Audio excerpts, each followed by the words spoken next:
And here we go. Sports! I listen to you guys all the time. It's awesome. I'm in the mood for one of your classic anecdotes. Give yourselves a round of applause. All right, that's enough. Hey guys, there is someone I want you to meet. Dave Hooker Show with Caleb Calhoun on Off the Hook Sports. Represented by T. Scott Jones, banksandjones.com, Tennessee's trial attorney from the Ted Russell Ford Lincoln Studio, East Tennessee's #1 volume and customer service dealer, Ted Russell Ford and TedRussellLincoln.net. I mean, look, we're all part of the same team here. Now to the Dave Hooker Show on Off the Hook Sports. Well, here we go. I hope you enjoyed the weekend. July 4th is behind us now. And with all due respect to John Ward, it is football time in Tennessee. Guys, I'm just telling you, the first full week in July, that signifies getting serious. You've gotten big and strong in the weight room. That's your goal in June. And leading into that, obviously with spring practice, you know as well as I do that everybody's in football mode. But this is the week where you start paying attention. You start watching a lot more film. So we've got a lot to get to on the program today, including – I'm going to go out on a limb, and I got a crazy business idea. It'll be my second recently. And that is Vols switching to Adidas. Why? Start your own brand. Somebody's going to do it. Jermod McCoy ranks very high on the Pro Football Focus list. I've also got some news on Miles Kitselman. This day in Tennessee sports history brought to you by Sports Treasures. Steve Sarkisian says that his players being smarter helps them play football. I'm not sure I agree with that. Cam Newton talks about how Tim Tebow got him ready for the NFL. Does that work against Josh Heupel? Heard that talk with the the non-NFL look on offense. And we heard that when Nico left. I'm not sure I believe it, but we'll get to that. That'll be Bank on It, brought to you by Commercial Bank. Stat of the day brought to you by Newbert Collision Center. And then we'll get to Kim Caldwell got paid. She made a pretty good check considering the climate we're in. We will discuss that. Caleb Calhoun, how was your holiday weekend, sir? It was great, Dave, and I second everything you say about the excitement and how July, this week of July, the week after the 4th is when you really start to talk about football preseason. Where that was most evident to me was I will never forget 2013. Basically you have like the law. It's like the end of the NBA finals, and then the NBA draft, and then 2 weeks off, and then people start talking about football preseason. I'll never forget First Take returning in 2013, and the first story is Aaron Hernandez arrested. I'm like, man, this is a great way to kick off a football season, isn't it? Yeah, that's the stuff they like. General Ursa says, smash the like button on the way in, everyone. We would greatly appreciate that. Let's talk some jerseys. To take Ursa's point a little further, me personally, they can just bury the smoky grays. Never was a fan of gray or black uniforms. I'm curious how many people are still in that camp. And maybe that's a poll question. It's slightly different from where we are now. How about apparel-wise? Should Tennessee go with Adidas? And we know they're going with Adidas. But should they go with Adidas, Nike, make their own, or something else? So we will get to that on the program. But here's what I say. I say just make your own. This is basically a corporation worth $250 million. Now, there would be some challenges. I'll give you that. But today's tough question brought to you by Banks & Jones, Tennessee's trial attorney, banksandjones.com, broadcasting from the Ted Russell Ford Lincoln Studios, East Tennessee's largest volume dealer, is this. Caleb, should Tennessee just create their own brand? It sounds like a very Alabama sort of thing to do, or a Notre Dame sort of thing to do, but somebody's going to do it. And let's go through some of the issues, some of the hurdles they'll have to clear. But at the end of the day, if there's more money to be made, especially now that players are getting paid, you need to consider every revenue stream because it's going to get pretty tight. Caleb, your thoughts initially on Tennessee just developing their own brand? Call it the team. Adam says, I love this. Make your own. I'm with Dave 100%. Caleb, one of the things that may sound like I'm contradicting myself is I didn't agree with getting rid of the Lady Vol logo because it was established. But Adidas and Nike, they're just shoes you choose from. Yes, they're established. Don't get me wrong, but they're They're henchmen. They're mercenaries. I would have no problem with turning my back on those. I mean, I wouldn't either. And I mean, Tennessee's obviously had no problem with turning their back. They've gone from Nike to Adidas. I'm sorry, from Adidas to Nike, back to Nike. As a matter of fact, before, funny enough, for those who don't remember, this is the third switch. They switched from Nike to Adidas in, I believe, 97. And then they switched back to Nike in 2014. And now they're switching back to Adidas in 2026. Dave, I'm with you. Start a new brand. I say call it Power T. Like Power T brand, call it Power T, and you already got people that are willing to endorse it that would think it's cool. Get like some really cool like hip hop artists or something like that to like endorse it. Get Peyton Manning in commercials too. You know what I mean? Like have Lil Jon come back to Neyland Stadium wearing it. Yeah, what's P. Diddy up to these days? Yeah, maybe not him. Today's tough question brought to you by Banks & Jones, Tennessee's trial attorney, banksandjones.com. Today's tough question. Boom. You heard that. Now take it. The Dave Hooker Show with Caleb Calhoun. Represented by T. Scott Jones, banksandjones.com, Tennessee's trial attorney. From the Ted Russell Ford Lincoln Studio, East Tennessee's #1 volume and customer service dealer, Ted Russell Ford and TedRussellLincoln.net. Now to the Dave Hooker Show on Off the Hook Sports. Okay, I want to clear something up for just a little bit. And Mike, I'm not trying to pick a fight with you in any way, but Mike says just use the old school Tennessee orange for the uniforms. And I'm sorry, that was the wrong one. Excuse me. We had a reference to Oregon. Where's that? Somebody must have deleted. Okay. It's Adam at the bottom. I got you. Yeah, I got you. All right. Dylan says, I like the newer uniforms, plus its recruiting strategy for kids. The Nike partnership with Oregon is a big reason why kids go there. Yes and no. I've been to the Nike campus. I've seen the 7 or 8 mannequins with the different uniforms on. I've been on Tennessee's campus. They have similar things. I believe that is largely a misnomer. And here's why I think so, Dylan. If you can't go out and give Nike, just throw numbers out there, $100 million and every other school just gets a cut of their apparel. You can't go out there and treat one school different when it comes to apparel. So I think the effect of Nike has been a little overblown. I think Oregon was just in a state that had decent football talent, that may be a reach, but didn't have a lot of competition for talent on the West Coast. And they hired a pretty darn good coach. So I don't think the Nike money has been the main reason that Oregon has done well in this most recent edition of college football. I don't believe they're passing secret checks to the Ducks athletic director and getting more money. No, I'm actually with you. I think Oregon has made a couple of brilliant hires. They were a no-name program, and then they went and hired Rich Brooks, who, I mean, Dave, I think you would agree that Rich Brooks was the best coach Kentucky ever could have gotten, right, when he was at Kentucky. Oh, yeah. And they hired Rich Brooks. They went from Rich Brooks to Mike Bellotti. They went from Mike Bellotti to, I believe that was after Mike Bellotti was when Chip Kelly took over. So they basically were ahead of the curve, and Oregon was the first to really dive into using analytics to build a program. And I mean, they're in the Northwest, they were right there where the Oakland A's were, who were using it at the same time in the 80s and the 90s. So Oregon played Moneyball. It's funny, we talk about the Nike money. Ironically, Oregon played Moneyball before anybody else did. And that's really what built them up as a program. I think I'm with you. I don't think that something like that's what's going to sell Tennessee. The biggest reason you go with your own brand, let's be honest, let's all say it up front. You pick a brand based on money. It's a money move, which is fine. I mean, that's one where it's literally only about money and nothing else. You start your own brand. You're right, Dave. You rake in all the profits. How wouldn't you make a lot of money off that? Now, I mean, I feel like you would make more money than what Tennessee's doing, than what other brands are doing. I'm going to take my dreamer cap off for just a second, and I'm going to put my businessman cap on. And I'm going to tell you a couple reasons why it won't work, even though I think it would work and I think it should work.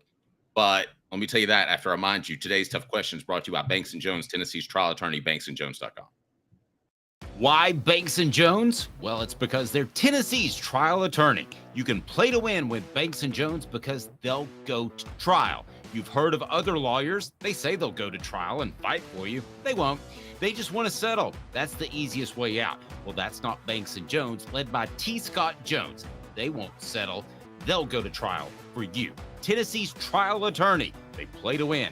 Truly, Tennessee's trial attorney when it comes to criminal defense or personal injury. Why settle? It's Banks and Jones. T. Scott Jones. BanksandJones.com.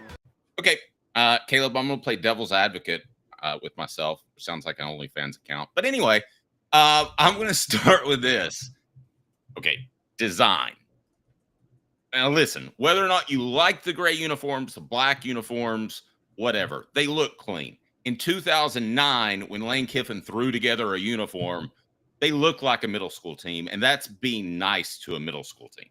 Okay, I mean Caleb, I don't know how much you can tell on TV, but up in person, they were embarrassing. I guarantee you, players were made fun of because of those jerseys. So design is number one. How do you satisfy that requirement? You got to hire a good design team. That is a very hard thing to do. And I will tell you guys this because I know firsthand, because Dave and you guys know, I was a Maryland graduate. I was there when they did the whole Under Armour thing in 2011. For those who don't know, Under Armour was a fast rising company in the early 2010s. And remember, they got in on Stephen Curry, and then Steph blows up and is the best player in the NBA for a few years. And you think they are just about to ride a wave. Well, they didn't spend any money on their design team. And they came out with those horrible Steph Curry shoes, the Curry 2s, that look like something your grandma wears in a nursing home. And so... Well, I didn't like the helmets, and I know they were represented the Maryland flag, but nobody outside that state got that. Nobody understood it. And yeah, and so Under Armour spent no money on design, and now they have completely collapsed because Under Armour wasn't a cool brand. I don't know if any of you guys watched Air when Michael Jordan first went with Nike in '84. Why was that so successful, that Nike investment? Yes, Michael Jordan was great. They scouted well. They got lucky on that. But they actually loved the design of the shoe they were going to give him so much. They paid the NBA fine for him wearing that shoe because it was actually against NBA regulations. Because they knew the design was going to be so cool that everybody was going to want to wear it.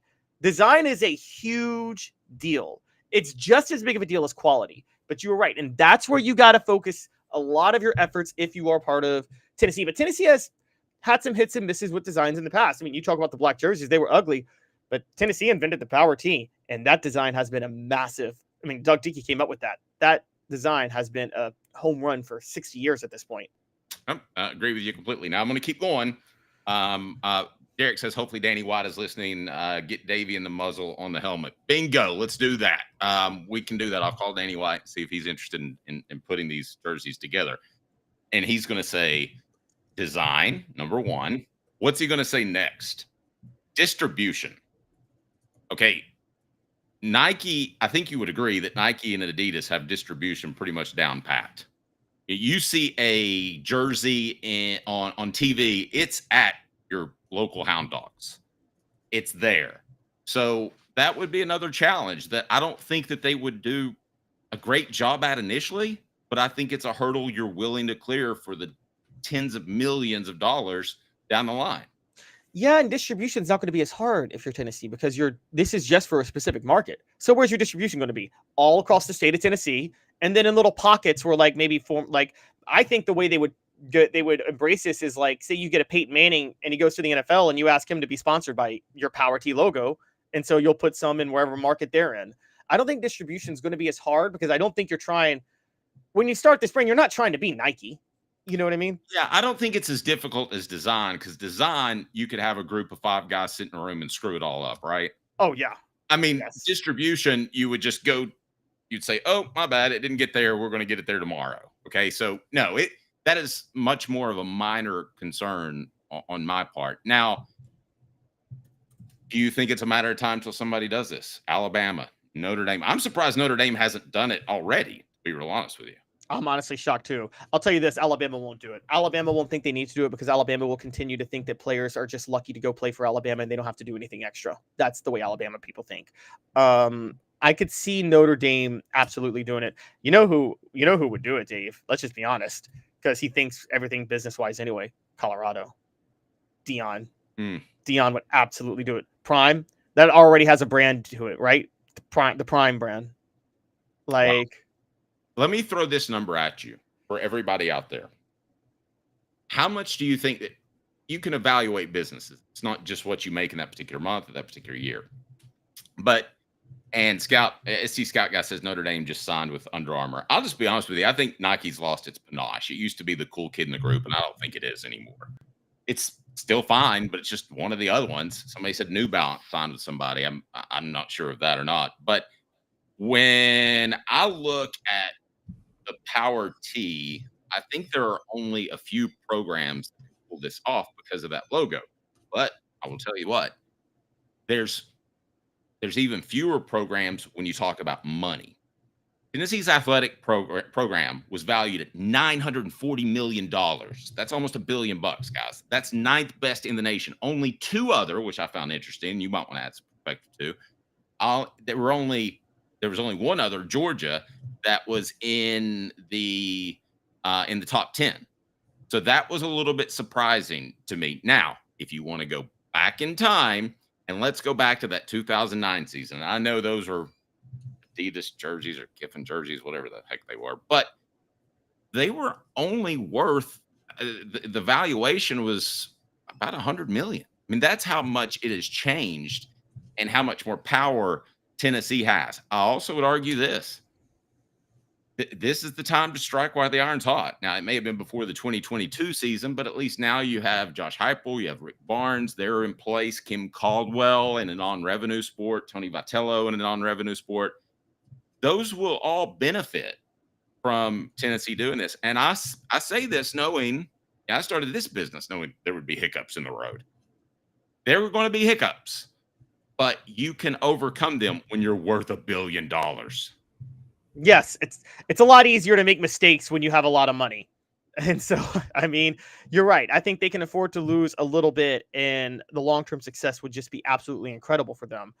And now I do wonder, so you're right.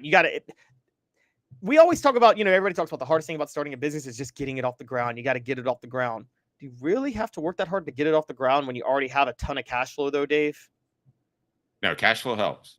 Yes. Trust me, cash flow helps. Yeah. Helps a lot. And but I think you would agree though, there would be some hiccups along the way. There would be some bloggers or columnists make fun of Tennessee because the logo didn't look great in their mind. Well, that's why you got to spend money on design if you're going to do this. I mean, you're right. You have to spend more money than you're going to want to spend on design.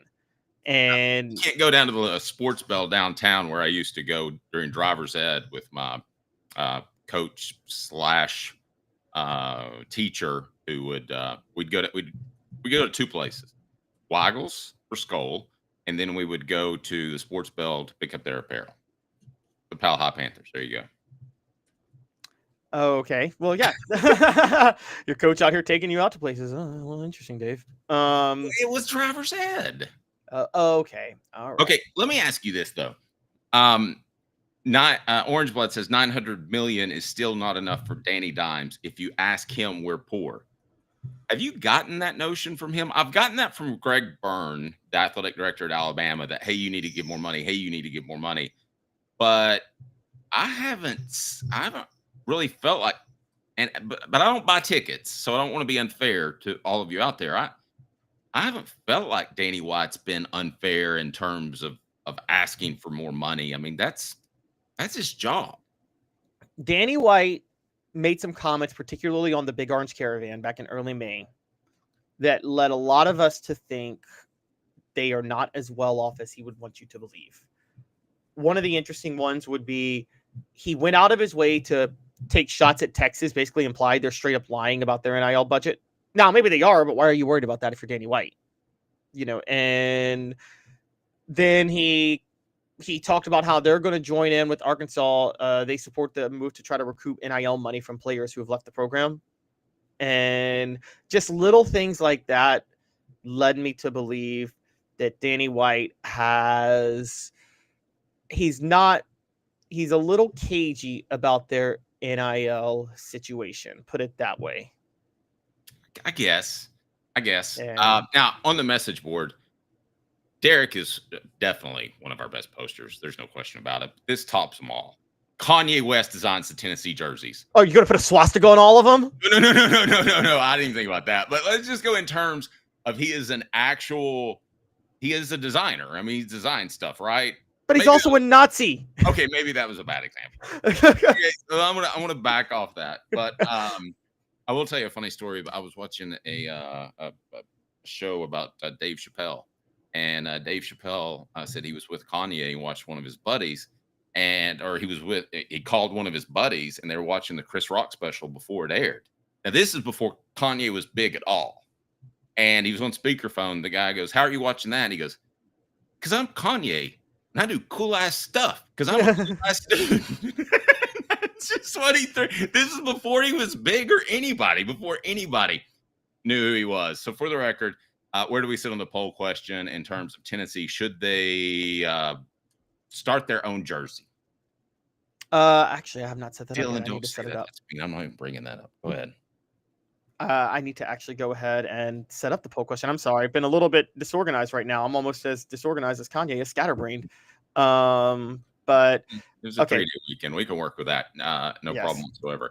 Today's tough question brought to you by Banks & Jones, Tennessee's trial attorney, banksandjones.com. Coming up this day in Tennessee sports history. But first, where does he rank among the most important players on Tennessee's roster given his health? Jermod McCoy, ACL injury, 13th on Pro Football Focus in terms of top 50 players. But I could make a strong argument that his impact will not even be top 10 in terms on this team. A, because he might still be injured in September, right? Correct.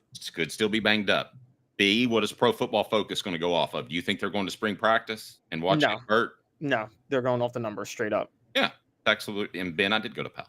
I got my PhD, Pal High Diploma after 3 years of PMS, Pal Middle School. So, but I'll take it. When you look at Jermod McCoy, I'm not saying he's going to do this. I don't know the young man, but I'm just going to tell you, if I'm him in this money era, I'm at least concerned about my health. And if it's 50-50, I ain't going out there. No, I wouldn't go out there either. Now, my question to you, and you talk about his importance or lack thereof, we had Philip Fulmer on the show last fall, and I realized his philosophy because I asked him about Jermod McCoy, and he went straight up to, it's easy to play cornerback when you get the type of pressure Tennessee's getting.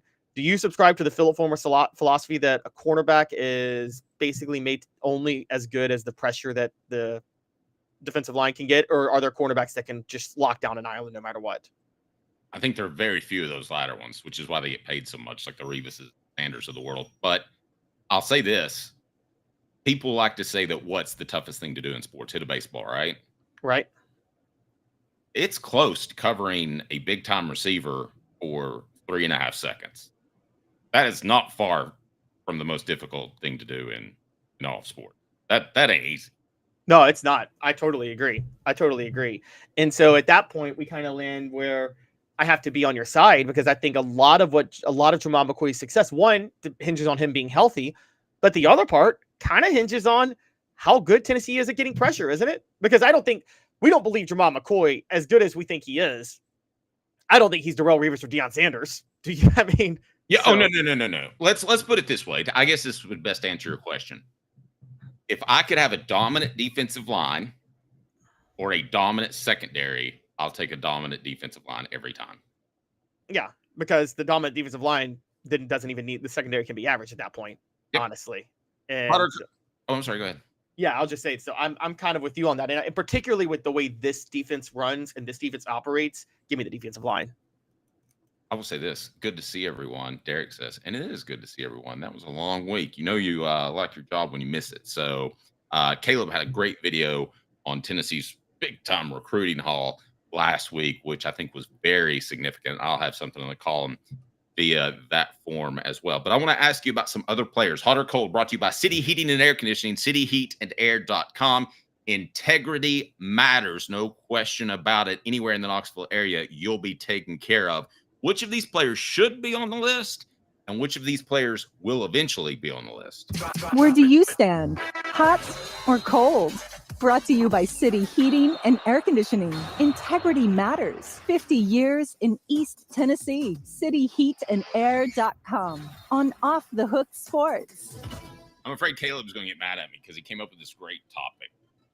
And I'm going to kind of dump on it a little bit. Sorry.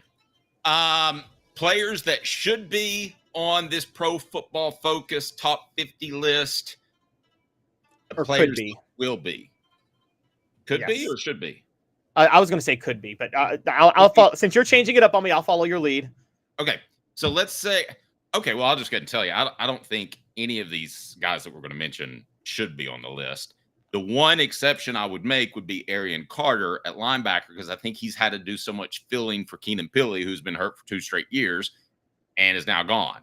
So I think that really hampered his play.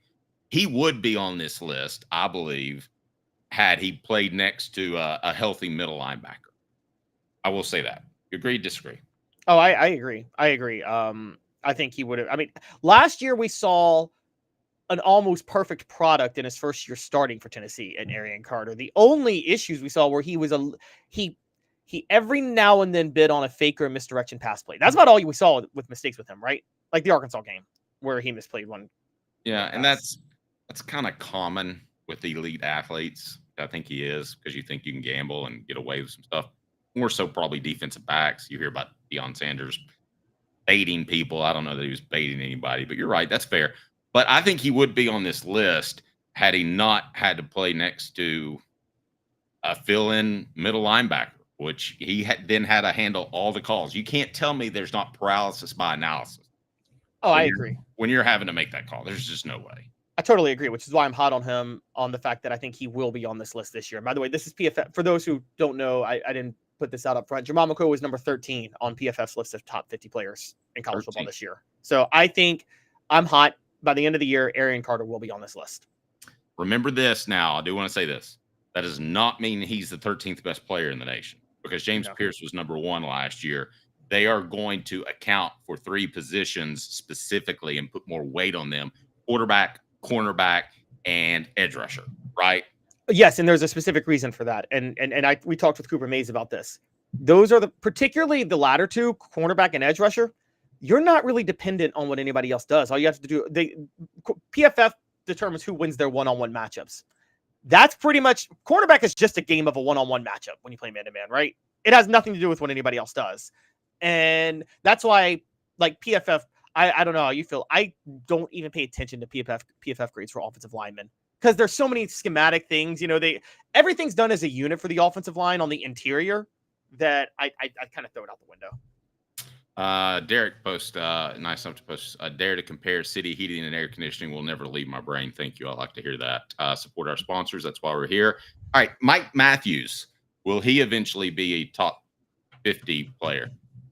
Yes. Now this is projection on my end, but yes, I think even with Joey Aguilar, I think Mike Matthews is going to win every one-on-one battle he has with a cornerback this year. I don't think there's a cornerback in college football that can cover Mike Matthews.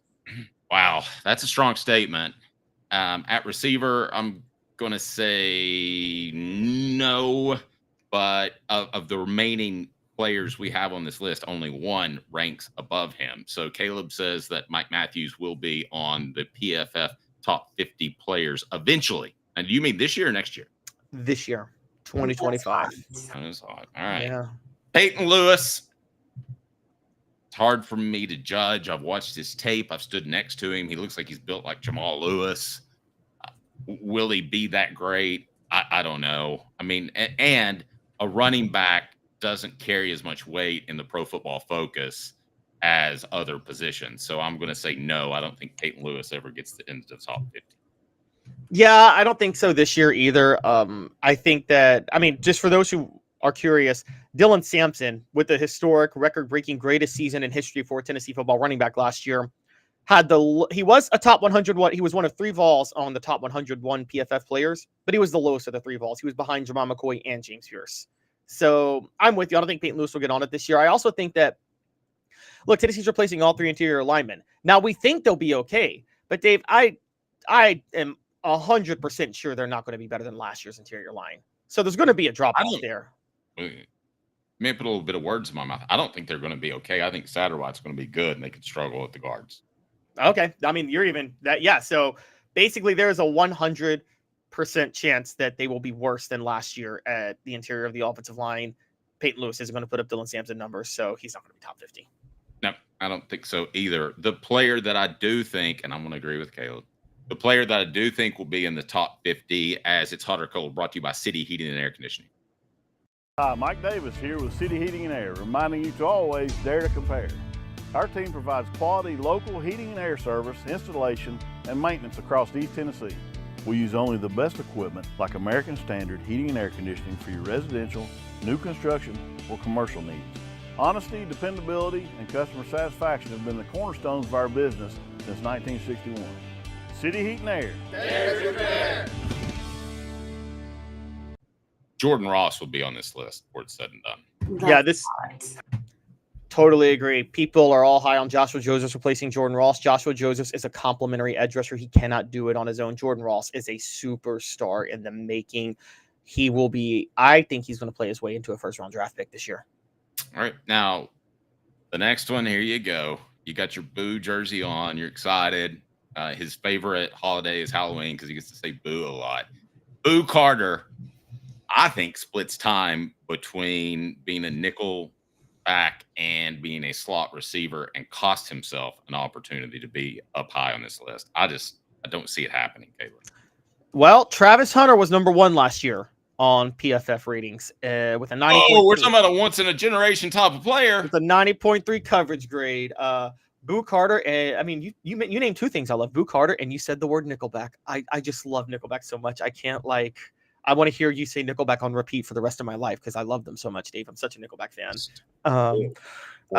But Boo Carter, I think, could be on this list by playing nickel, funny enough, because I do think by playing nickel, he's going to have some easier coverage assignments. Now, maybe that's going to work against him with PFF grades, but when you consider that, I think there's a very good chance he's on this list. But the other problem is by playing nickel, he's not going to get enough one-on-one matchups. So I'm coming around to you're right. He's not going to get enough catches on offense, and he's not going to get enough one-on-one matchups on defense to stand out. So I'm coming around to he won't make the list, but I put him on there as a possibility. Now, just like Charles Woodson or Travis Hunter last year, the media could get behind him, and then suddenly it's like a tidal wave of momentum. And then he's won the thing in September, it seems like, because it felt like that was Travis Hunter and Charles Woodson. They just tried to hand it to him as best they could. All right, other players who could potentially be in the top 50. Anybody else out there? We'll take suggestions from the message board if you would like. Portions of the program brought to you by Brainerd Golf Course and Brown Acres Golf Course. Golf Chattanooga's best public courses. Tee times are available. You can click right down below. Check them out. Caleb, anybody else? Yes, and I put him on here, and I want to know your thoughts. And Derek pointed this out, and he's right. The one offensive line position. Lance Hurd. I'm sorry. Go ahead. Yeah, the one offensive line position that is a one-on-one matchup is left tackle, and Lance Hurd is going to be playing left tackle this year. Could he get on there, Dave? I mean, he's got the talent, and he's going to be. It is just going to be one-on-one with him on the edge every game, isn't it? He doesn't really have to focus on what the rest of the line does. That was a good call by you and Derek. I just completely looked over at him. You had that in your notes. Okay, let me play devil's advocate again. What if they move him to right tackle as they've done with so many of their most talented tackles? Oh, they're not. They're not, because Lance Hurd is the whole reason he transferred to Tennessee was because Brian Kelly was going to move him over to right tackle because he wasn't as good as the left tackle at LSU, and he wanted to stay at left tackle. So they're going to have David Sanders play right tackle and Lance Hurd play left tackle.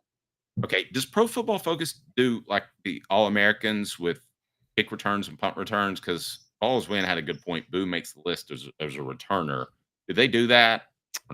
Nobody was on there as a returner last year. I will say that. Looking at the top, at least in the top 50, nobody was in the top 50 as a returner. Now, maybe their All-American team has returners, but that's not.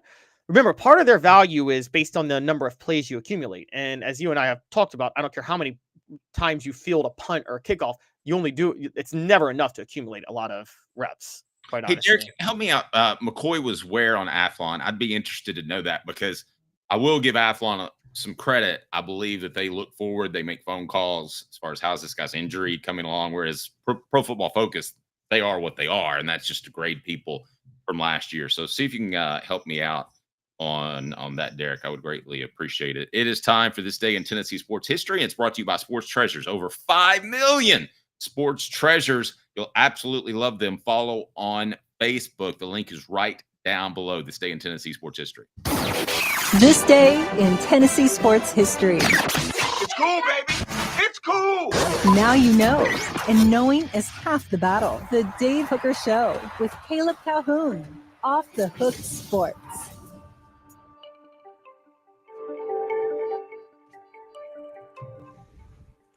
This is a special one for me. And fill in the blanks if you don't care. Everybody's favorite player was Peyton Manning, right? Yes. Everybody's favorite player was Al Wilson, right? Yep. Do you know who my first favorite player was? I think I know because it's his birthday, and I was going to name him. It's not his birthday, but it's his jersey number because it's 47 days till football time in Tennessee. Oh, okay. That's not a history thing, but okay. Who is your first favorite player? Johnny Jones? That was my first favorite offensive player. You got me on that one. Tyrone Hines. Do you remember him? I do not remember Tyrone Hines. Such a downhill linebacker. Who remembers Tyrone Hines? A downhill linebacker. Did he have the greatest lateral in the world? Probably not. But, Tyrone Hines was one of my first favorite Tennessee players. Johnny Jones was number one, but first defensive player was definitely Tyrone Hines. I loved him, and I thought he paved the way for the next wave of linebackers like Al Wilson, Dominique Stevenson, Ray Thompson. All right, Caleb Calhoun, what is this real day in Tennessee sports history? Well, I thought you were going to say it's this person's birthday, and it's also a rest in peace because we all know he had some demons, but it's happy birthday to Reggie Cobb, who would have been 57 today. He passed away back in April at the age of 50. But we all know he was dismissed from the 89 team. But before he was dismissed, Reggie Cobb and Chuck Webb. Well, I don't think people realize that maybe the greatest two-headed monster running back in the history of college football. And Tennessee had it for half a year, honestly. Yeah. But and Cobb too. It was big time news. I'm not sure that a presidential election would have gotten any more coverage than he did when he was kicked off the team. I remember where I was sitting. I was sitting in a Ross the Boss waiting to get my hair cut at 8 years old or whatever I was. And he was kicked off the team. My other big memory of Reggie Cobb away from football was my mom and I used to vacation all the time in Tampa because we had friends and we'd trade houses because they had family up here. And I remember thinking, man, this is going to be quite the movie event with my mom, sitting in the theater with my mom. That didn't sound too exciting. But then all of a sudden, Reggie Cobb jumps onto the big screen and he's running through tackles. So he was going to be they believed that he was going to be their star player. It was a promotional video to buy Bucks tickets. But I remember him running through, and he was in orange. It was a very surreal. Oh, yeah, that's right, because Tampa Bay wore orange, didn't they? Yeah. It was a very, very surreal moment. I was like, what in the world is happening? The show represented by Banks & Jones, Tennessee's trial attorney, banksandjones.com, as we broadcast live from the Ted Russell Ford Lincoln Studios. We absolutely love them. My Jeep's tremendous. Love it, love it, love it. I find something new about it I like every day. The buying process, man, so easy. Couple hours, I'm in and out. They let me drive it home so everybody could take a look at it. The family's like, you got to get this, man. That's an incredible deal. So I did. East Tennessee's largest volume dealer. What does that mean? That means they have the car you want on their lot right now, and they will treat you fairly, and they're proud members of the Knoxville community. So I highly encourage you, check them out at tedrussellford.net or tedrusselllincoln.net. Give me 2 minutes. And then coming up, Steve Sarkisian has smart football players. At least he says so. He's Caleb Calhoun. I'm Dave Hooker, the show represented by Banks & Jones, Tennessee's trial attorney, banksandjones.com, from the Ted Russell Ford Lincoln Studios. Why Banks & Jones? Well, it's because they're Tennessee's trial attorney. You can play to win with Banks & Jones because they'll go to trial. You've heard of other lawyers. They say they'll go to trial and fight for you. They won't. They just want to settle. That's the easiest way out. Well, that's not Banks & Jones, led by T. Scott Jones. They won't settle. They'll go to trial for you. Tennessee's trial attorney. They play to win. truly Tennessee's trial attorney when it comes to criminal defense or personal injury. Why settle? It's Banks and Jones. T. Scott Jones. BanksandJones.com. Now in its 45th year, the second and third generations continue Joe Newbert's commitment. His vision of what this business needed to be, we still try to live up to that. Joe Newbert Collision Center. Community banking is about location and much more. It's about family. We reside in your community. We are a part of your community. At Commercial Bank, our commitment extends beyond the walls of our branches. It's displayed each day in the opportunities we provide, the money we give back, and the time we commit, all to help improve the lives of the people, families, and businesses that make our communities great. Commercial Bank, life made better. Hi, Mike Davis here with City Heating and Air, reminding you to always dare to compare. Our team provides quality local heating and air service, installation, and maintenance across East Tennessee. We use only the best equipment like American Standard heating and air conditioning for your residential, new construction, or commercial needs. Honesty, dependability, and customer satisfaction have been the cornerstones of our business since 1961. City Heat and Air. Dare to compare. Are you ready to get strong? At NFC, we offer top-notch weight training and functional fitness, so you can build strength and improve your performance. Join today at NFC1.com or stop by any one of our 7 East Tennessee locations. Jones.com, Tennessee's trial attorney. From the Ted Russell Ford Lincoln Studio, East Tennessee's #1 volume and customer service dealer, Ted Russell Ford and TedRussellLincoln.net. Now to the Dave Hooker Show on Off the Hook Sports. Okay, let me ask you a question, if I may. I'm listening. All right. Do you think, honestly, that most fans care if their players are, let me start with great citizens. Do you think most fans care? No. Okay. It's like, I'm going to disagree with you on that one because I think most fans do care. No. I think that now listen, you don't want a bunch of Jansen Jacksons running around your football facility. I mean, the guy. Okay, well that's a certain line. Okay, fair enough. Okay, I think you care if they're good citizens. Let's make that the poll question. Do you care if your players are smart or not? Because I'm going to switch it up. But I think you care if they're smart. Yeah. Okay. I don't think that fans care one iota if the players are smart. And I believe that there's something to be said for taking care of your business in all regards, and that's all well and good.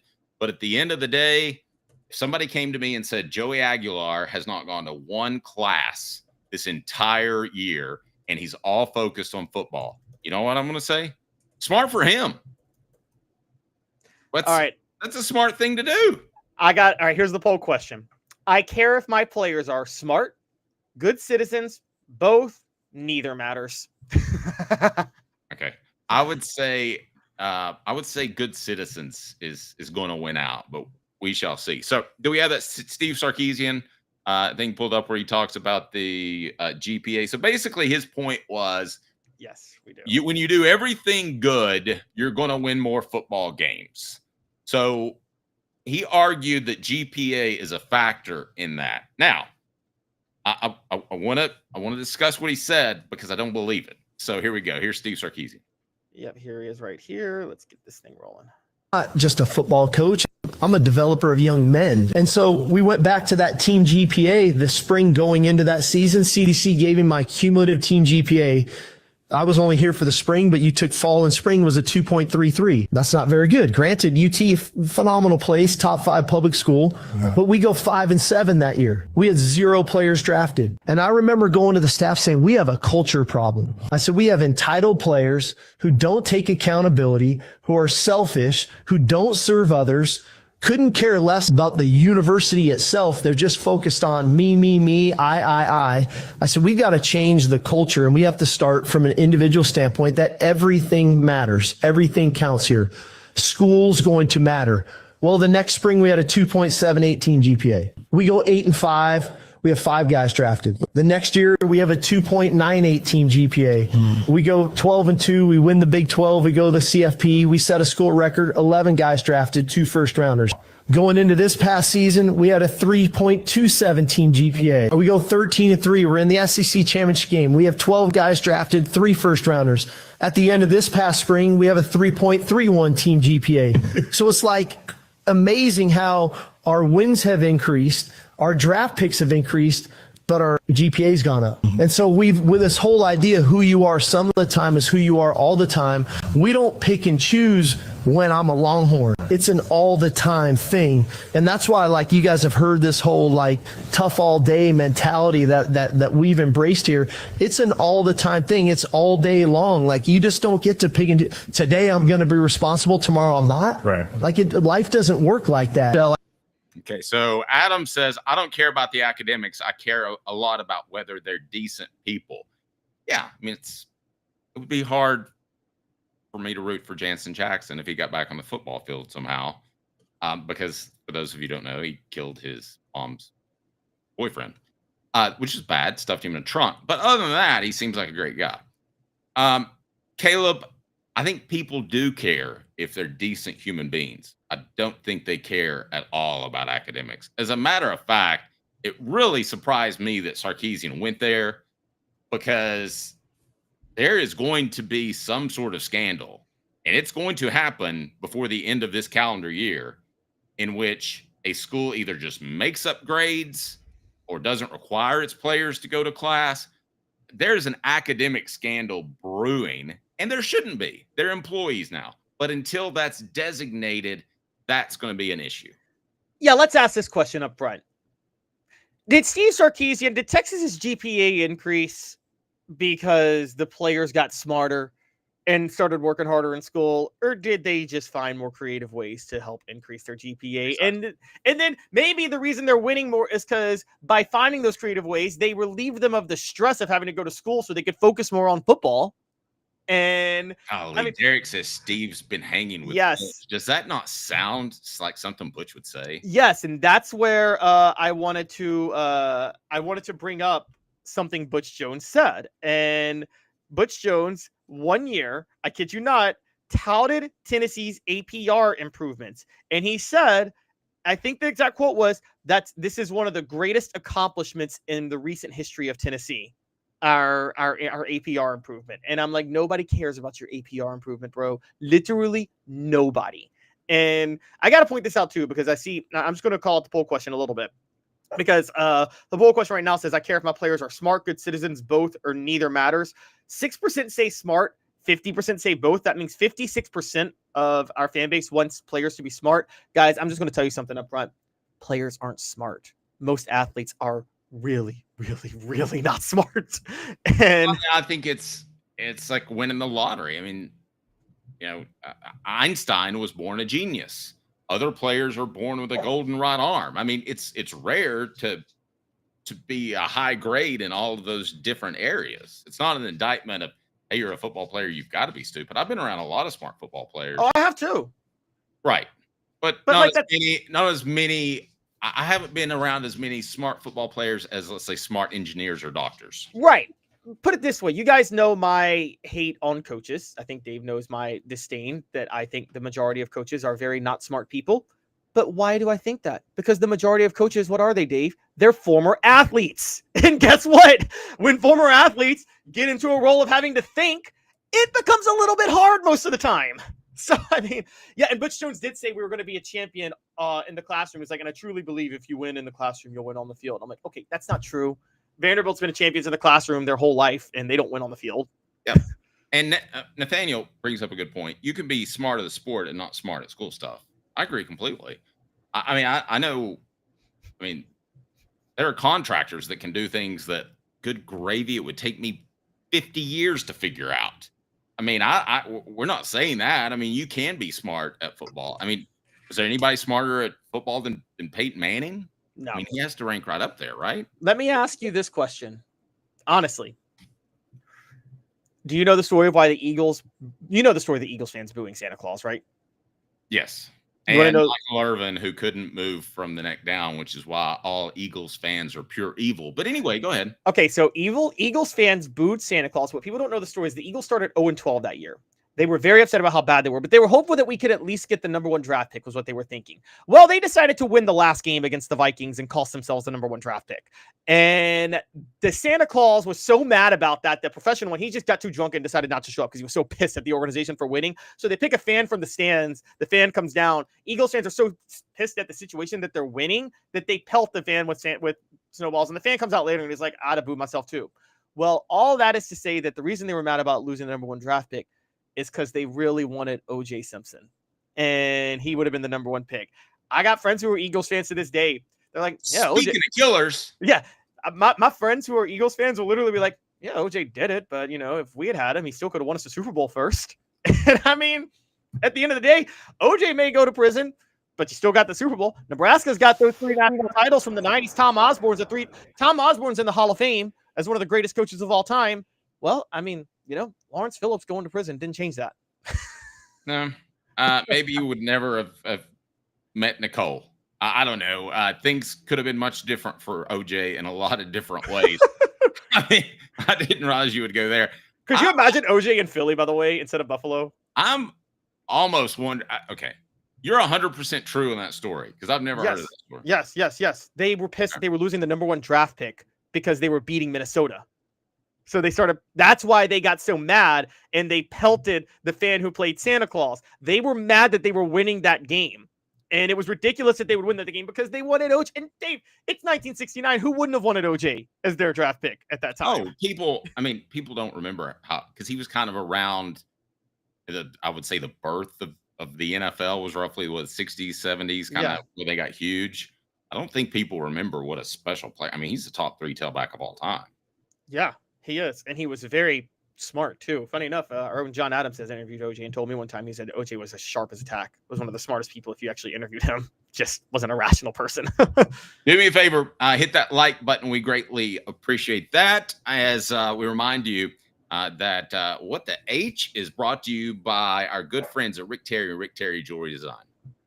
Having been in the jewelry industry for a long time in the Knoxville community, I saw a need for a jeweler, a real jeweler. Our ability to do these designs has really been based on the customers bringing new things in and challenging us as a store. Our goal is not to tell anybody what they want. Our goal is to listen to what they want and then help them get there. Schedule your consultation today to get your special someone the perfect custom gift just in time for the holidays. What the H? Wow, I've never worked hard on anything. What a cool life. For real? The Dave Hooker Show with Caleb Calhoun. Represented by T. Scott Jones. BanksandJones.com. Tennessee's trial attorney. From the Ted Russell Ford Lincoln Studio, East Tennessee's #1 volume and customer service dealer. Ted Russell Ford and TedRussellLincoln.net. Now to the Dave Hooker Show on Off the Hook Sports. My what the H is this. Why should players even be required to go to class? I mean, I'm right there with you. Can we make that a poll question? Should players be forced to go to class? I mean, they're getting paid now. What's the point? What makes them any different from another employee?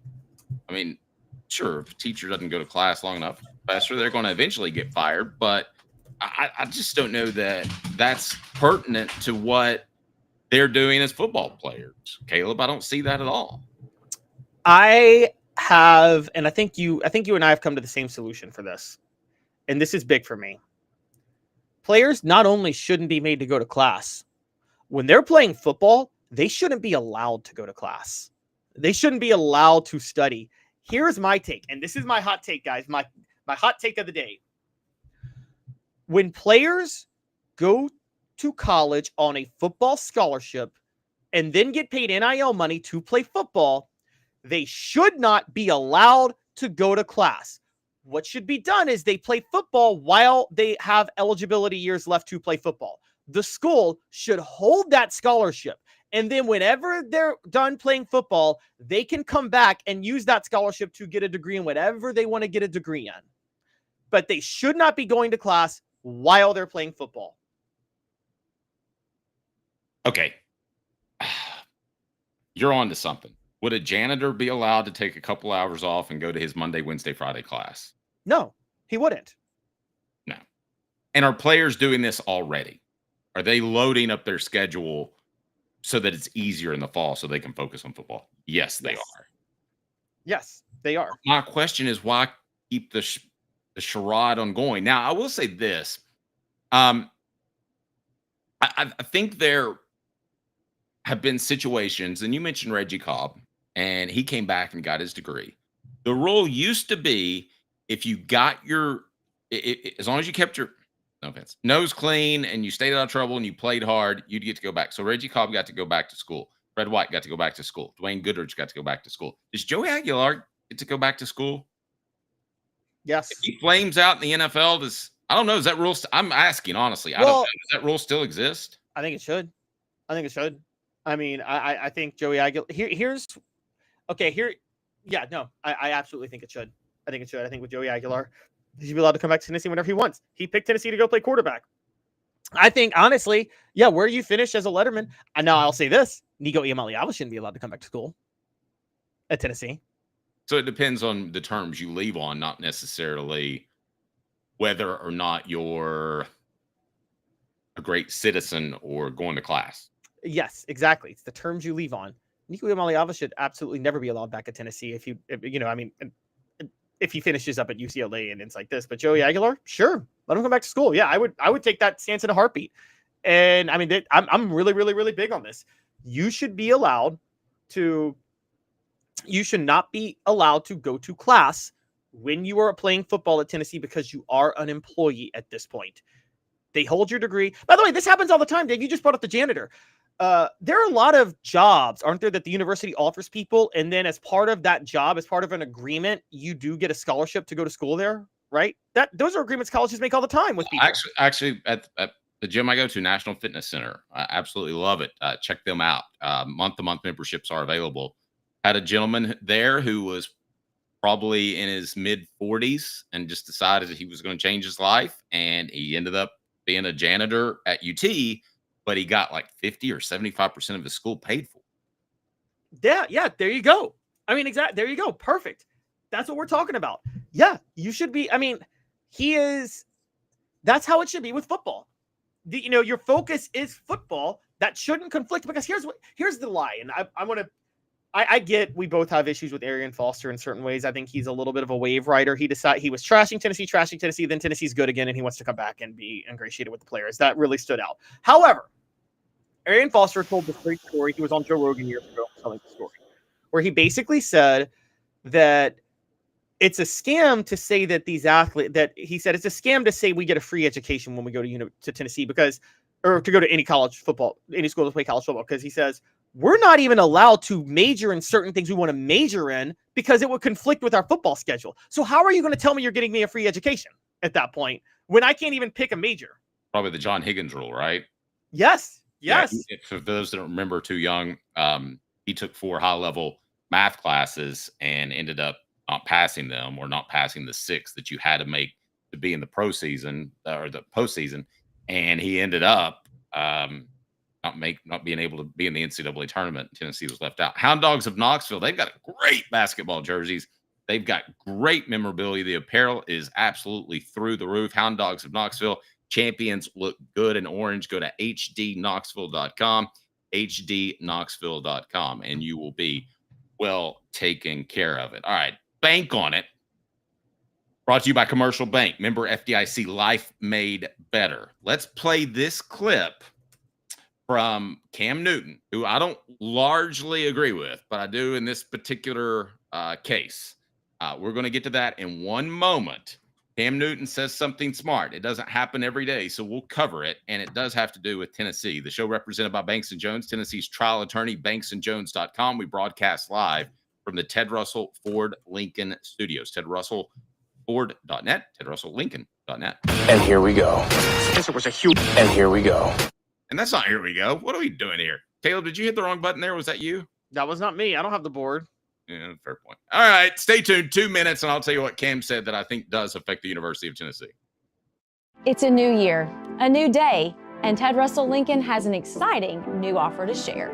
Right now, get a 2024 Lincoln Navigator with 0% APR for 72 months and up to $4,000 in bonus cash. Or drive away in a new 2024 Lincoln Corsair Grand Touring with 0% APR for 60 months and up to $4,500 in bonus cash. It's time to get excited about the ride. Come and see what a luxury car experience truly is at Ted Russell Lincoln Knoxville.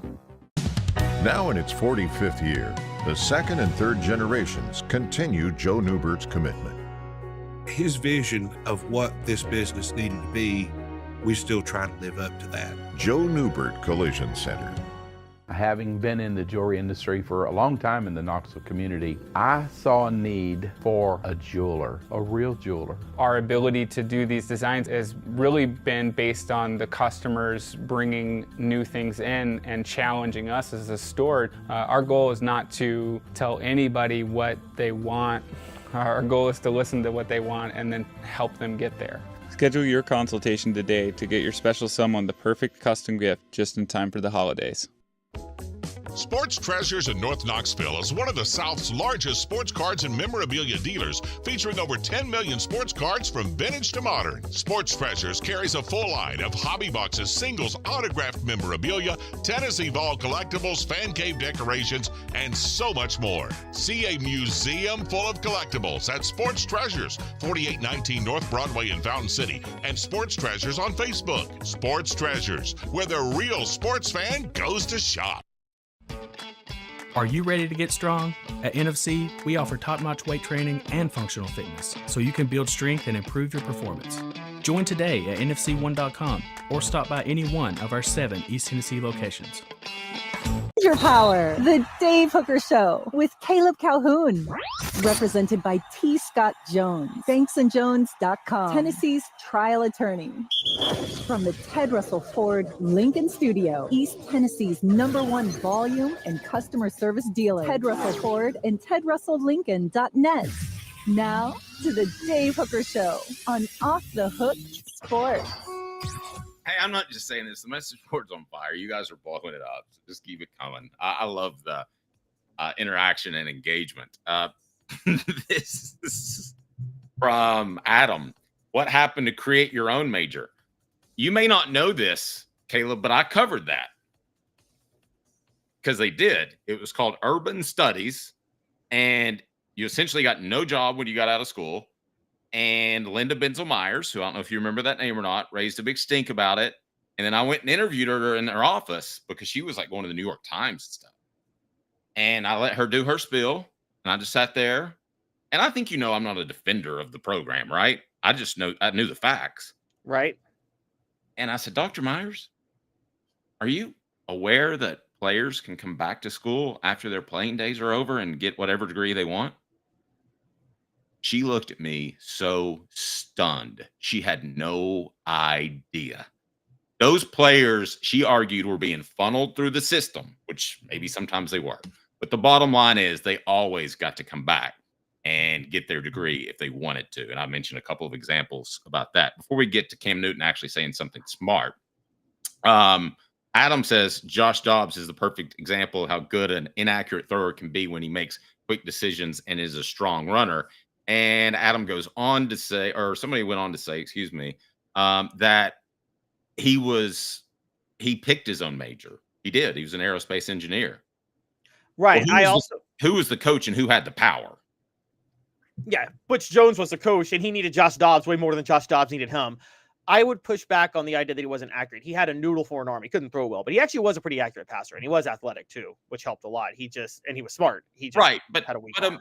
But how does a meeting like this go between any quarterback that was under Fulmer during his heyday that comes in and says, I really want to be like John Higgins and take 4 high-level, 400-level math classes, as opposed to Josh Dobbs saying that to Butch Jones? Yeah, okay, so it doesn't even get out the door. Fulmer's like, no, you're not taking 4 400-level classes in the fall. You're just not. Right. No, I totally agree. So let's not forget what happened though. Butch Jones accepted Josh Dobbs because he didn't think Josh Dobbs was going to be a starter. He had Riley Ferguson, who he inherited, and Nathan Peterman, and he tried to recruit Nathan Peterman at Cincinnati. So he really thought Nathan Peterman was going to be his guy. And as a matter of fact, twice he tried to start Nathan Peterman, both in 2013 and 2014. Both times Nathan Peterman was awful, and he was forced to accept that Josh Dobbs was better. But Butch Jones himself did not think Josh Dobbs was ever going to be his guy. So if it's a backup quarterback that is just a roster spot, even though you sign him as a commitment for an insurance policy, you may be a little more likely, more willing to let him pick a major, right? Right. I still think it was leverage, though. I do think even when he knew he was going to be the starter. And by the way, there would be awards on my shelf if Riley Ferguson had been the starting quarterback at Tennessee for 4 years. I was in like Flynn with that group.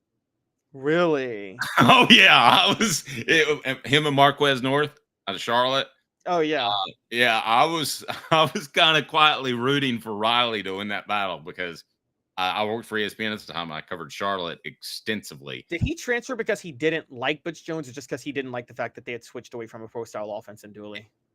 Correct me if I'm wrong, guys, but I think he just drove home. Like during the he said he didn't even call Butch Jones to let him know he left. Yeah, I mean, you talk about had a whip. I mean, you know what my comp to him is, and I know you're really high on him. Who? My comp to him is Tyler Bray. Oh. A little bit of a 3-quarter release, had a whip, got the ball out fast. You know, if he gets in the right situation, now he was a little bit of a wild kid. I remember I went and covered him, and I said, it doesn't look like he goes in the weight room much. His coach said, what quarterback does go in the weight room a lot? Oh my gosh. Bank on it, brought to you by Commercial Bank, member FDIC, life made better. Let's play this clip from Cam Newton, who actually says something that I think could be a hurdle for Tennessee in the very near future. Yes, and here we go. It's a clip from Cam Newton talking about Arch Manning in Texas.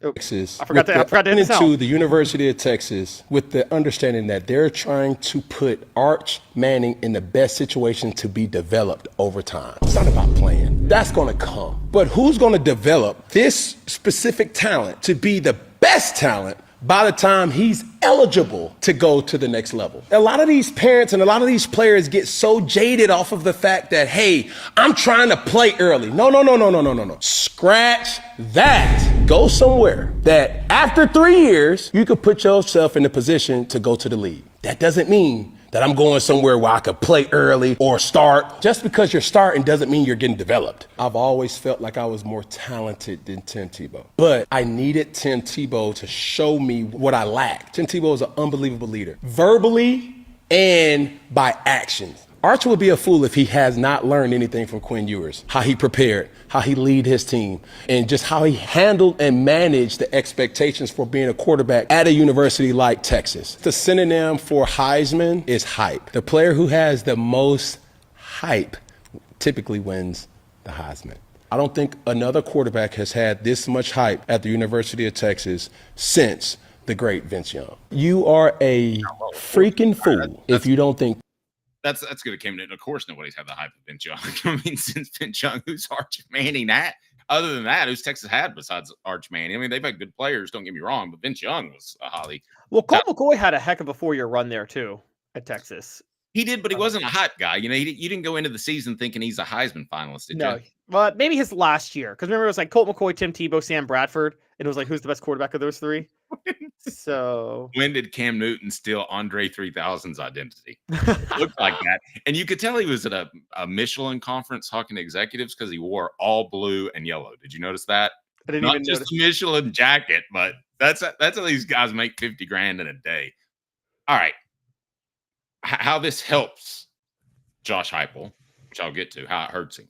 One, if you're a quarterback, I think that players are going to start looking at ability to get me ready for the NFL more than anything else. I think it used to be under the table cash payments. Now, whereas now I think it's get me ready for the NFL because the money has leveled to somewhat. I think the top 20, 25 programs are going to spend about the same, whether it's the money that comes from the Congress hearing or whether it's the money that comes from NIL. I just think that there's going to be a leveling. That's how you're going to see teams separate and turn into a super conference, moving way down the path here. So I don't think that part helps. I don't think getting a quarterback, go Brendan Fraser if you want. I don't think that helps the offense that they run. I will say this, and this is a bigger factor. It's the culture.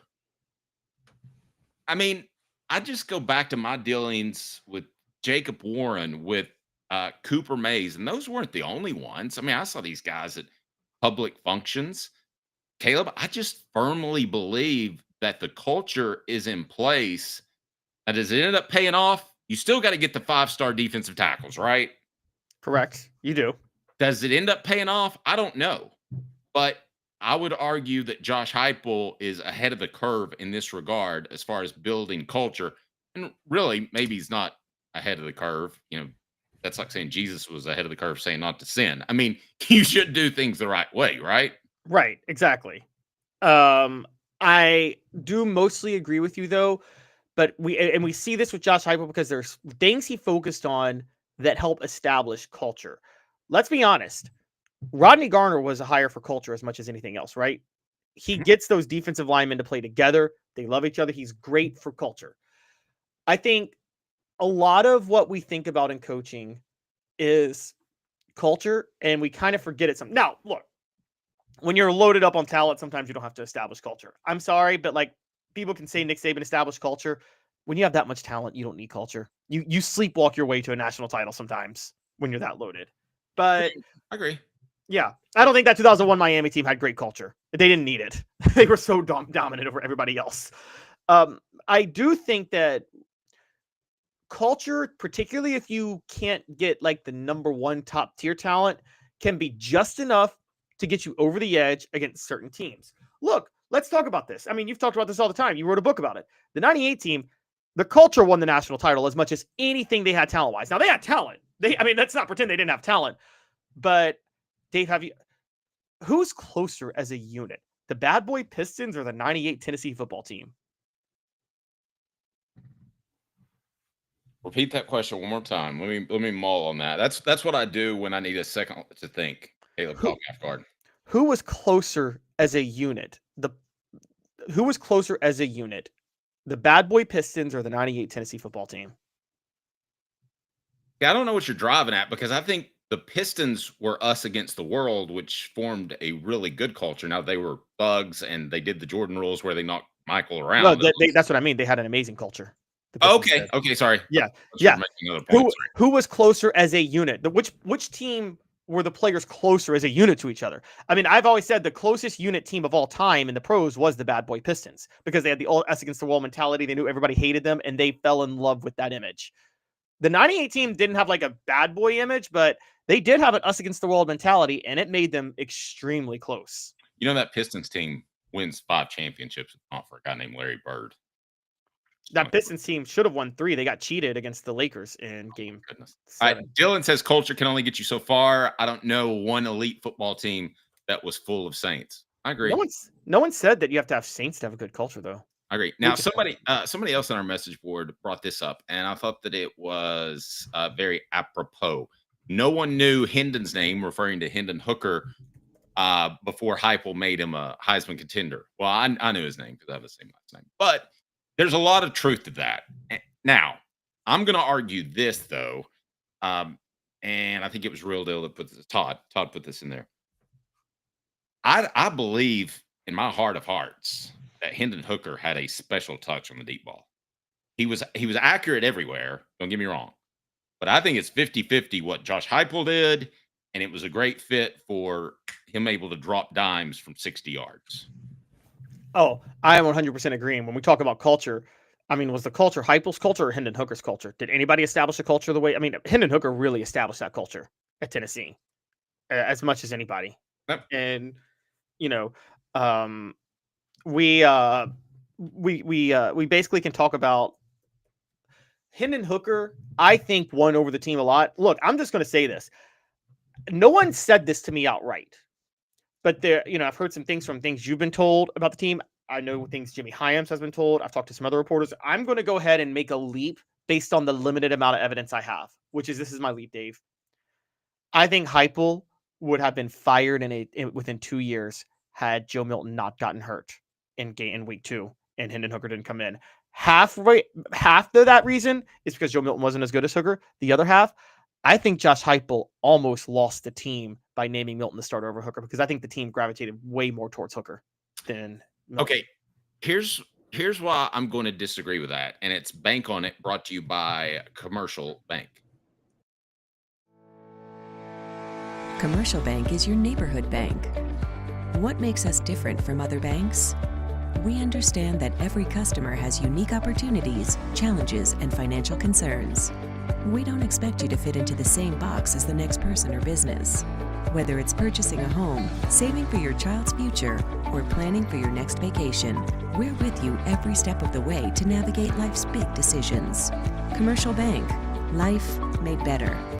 Okay, here's why I'm going to go to the hilt and argue this point with you, which I think it's an interesting point.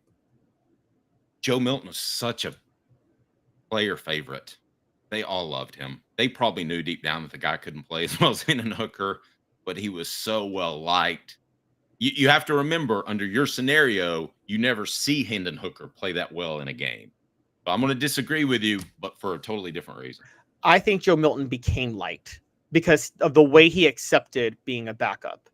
I think when those two were practicing in fall camp before the 2021 season, I think Hendon Hooker was winning over the team. And I think the team wanted Hendon Hooker. And don't even discount this, Dave. You don't think some people took it? You don't think some people were a little bit annoyed that Josh Heupel went and got Joe Milton, who wasn't there for the spring and just obviously didn't have a fair competition and was going to name him the starter no matter what? You don't think that bothered a lot of people? And I mean, I think that it was very similar to me, Dave, to Ed Orgeron naming Brent Schaefer the starter before he even arrived on campus. And I think I don't think it's that bad. Brent Schaefer attacked somebody with a bat. No. Joe Milton's character is way higher than Brent Schaefer's. Okay. No, way higher. No, what I mean is, I think Ed Orgeron doomed himself at Ole Miss from the start because I think the team turned on him the minute he did something like that. Will you help me with something? Sure. Does Ed Orgeron still have a national championship? That just doesn't seem right to me when I say Yep. It doesn't sound right. To the message board, General Ursa says, you're right, Caleb. Heupel is going to live or die with Milton. Dylan brings up my point. To be fair, Joe passed the eye test the same as Nico. As a matter of fact, probably passed the eye test better. Great practice players, but just can't turn on when the lights come on. I have enough, again, limited evidence that Hendon Hooker was outperforming Joe Milton in fall camp. But it was close. It was close. And Joe Milton was Heupel's guy. Can I ask a question that maybe we need to save till tomorrow? Who would have been the better quarterback given 3 years in the system, Milton or Nico? Nico. I mean, we can save it for tomorrow, but I would say Nico. I'm already done with it. Joe is just that. I love Joe. I was the one sticking with and defending Joe staying the starter through the 2023 season because I knew that you had to keep the team together. But this was okay. You know what it would be like? We both have given Kalen DeBoer a break for Jalen Milroe last year, right? Yes. What would you say if Kalen DeBoer, though, went out of his way to sign Jalen Milroe and then was forced with him last year? Because that's what Josh Heupel did with Joe Milton. No, that's fair. I can roll with that. But I do agree with you that I don't know if he'd been fired in 2 years, but he would have stuck with Joe Milton until Joe Milton broke a fibia. I mean, that guy was not going anywhere. He was locked in that position. And Hendon Hooker would have been a nobody. Isn't that crazy to think about? Crazy. It's so crazy to think about. And instead, Hendon Hooker is one of the most beloved quarterbacks in Tennessee history. And I mean, we'll give Heupel the credit. He stuck with Hendon Hooker after Milton went down. I give him credit for doing that. I'm sure you've covered some coaches, Dave, who stubbornly stick with their quarterback no matter how bad they are during the season. Jeff Fisher. Oh, sorry. Anyways, that was a bad sneeze by me. Jeff Fisher can go to hell. I hate him. He ruined my Titans. But anyways, nice to me. I'm sorry. He's always nice to me. He sabotaged Vince Young because he wanted Matt Leinart. Okay. I'll tell you what. This is crazy. Random. I said Peyton Lewis was built like Jamal Lewis, but I've never stood next to a running back like Eddie Jordan. Oh, that guy had veins popping out of veins. I mean, yes. You talk about. I mean, he was jacked, and he was also a lot taller than anything. Go ahead. Sorry. He's an odd dude too. Doesn't he have like, I think he like shaves all his body because like it makes him move quicker. I didn't check. Yeah. You didn't? No, it was just a quick interview. It wasn't a big deal. Now, Dave, let's get back to this for a second. I want the big thing I wanted to talk about specifically with the culture versus player development. I think culture is more important in general too for players and recruits, because I think the NFL has loosened its demands for what players need to know when they go to the NFL. They are a lot more patient with players nowadays than they used to be, particularly quarterbacks. I think they're much more willing to develop quarterbacks over time than they were. Portions of the program, I agree. Brought to you by our friends at Sports Treasures. They also, a little bit earlier in the show, which I forgot to mention, I didn't mention it, but I play this, and it's important. This day in Tennessee sports history is brought to you by our friends at Sports Treasures. Over 5 million sports treasures and plenty of Tennessee memorabilia to choose from as well. Sports Treasures in North Knoxville is one of the South's largest sports cards and memorabilia dealers, featuring over 10 million sports cards from vintage to modern. Sports Treasures carries a full line of hobby boxes, singles, autographed memorabilia, Tennessee Vols collectibles, fan cave decorations, and so much more. See a museum full of collectibles at Sports Treasures, 4819 North Broadway in Fountain City, and Sports Treasures on Facebook. Sports Treasures, where the real sports fan goes to shop. Guy with a lot of jobs, but this one is the most important. This is not government work.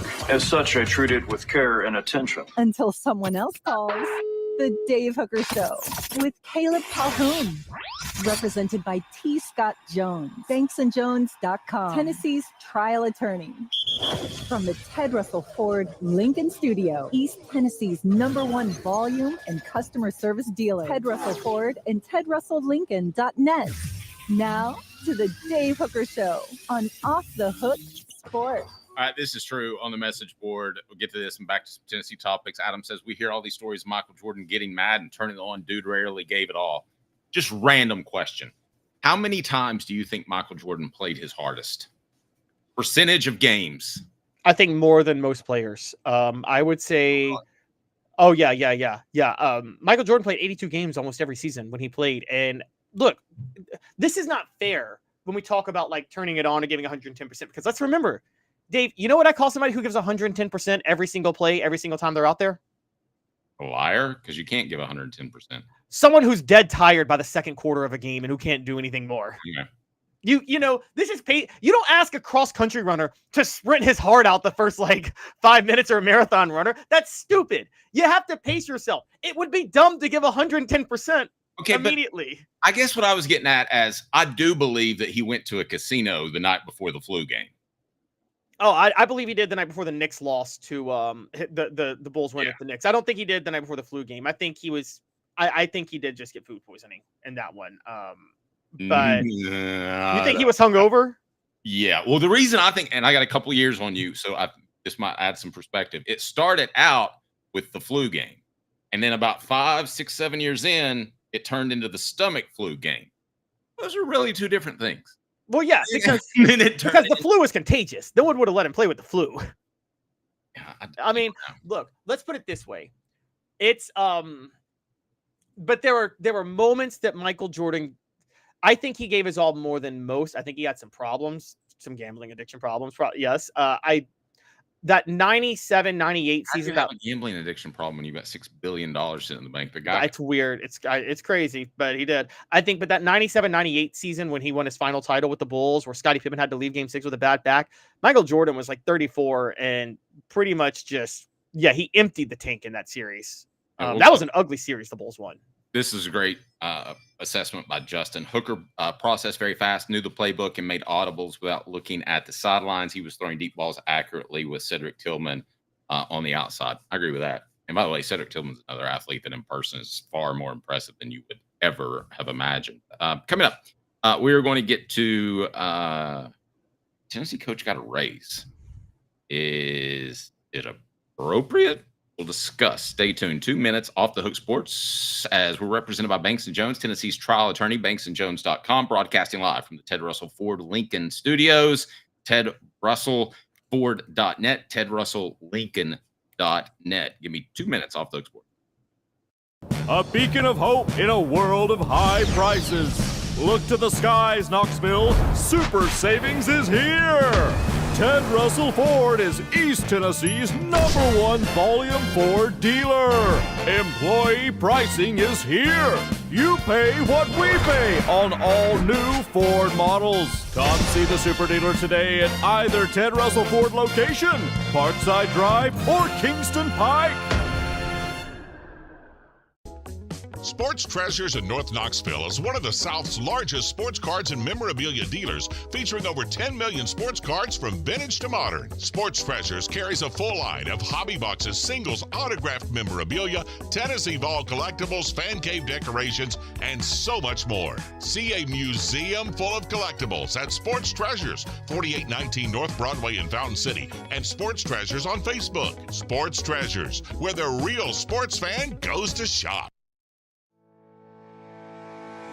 Community banking is about location and much more. It's about family.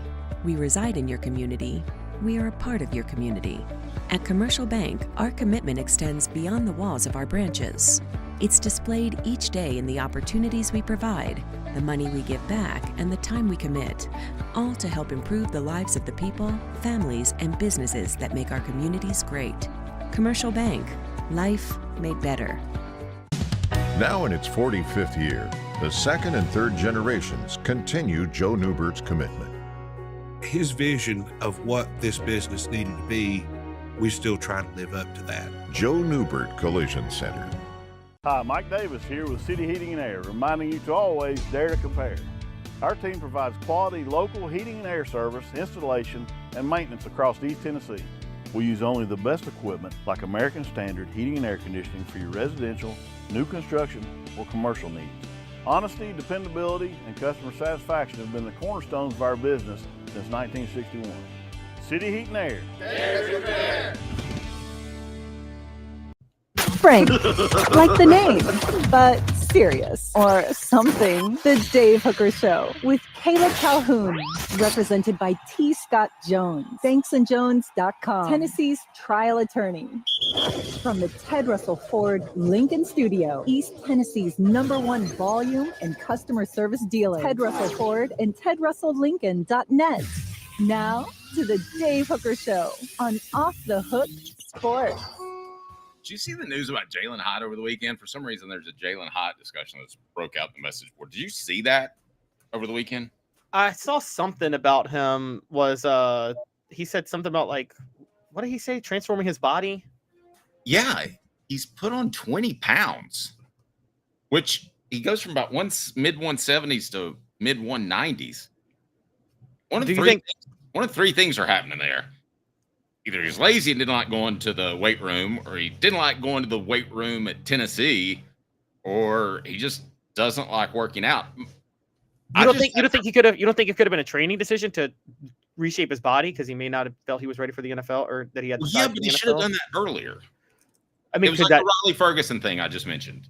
Yes, but had he been a little thicker, he might not have gotten as beat up as he did. Okay, but let's also be fair here and say that isn't it also possible that Jalen Hyatt has been playing for Brian Dabble, and just the Giants coaching staff has not been a good training team for the Giant for him?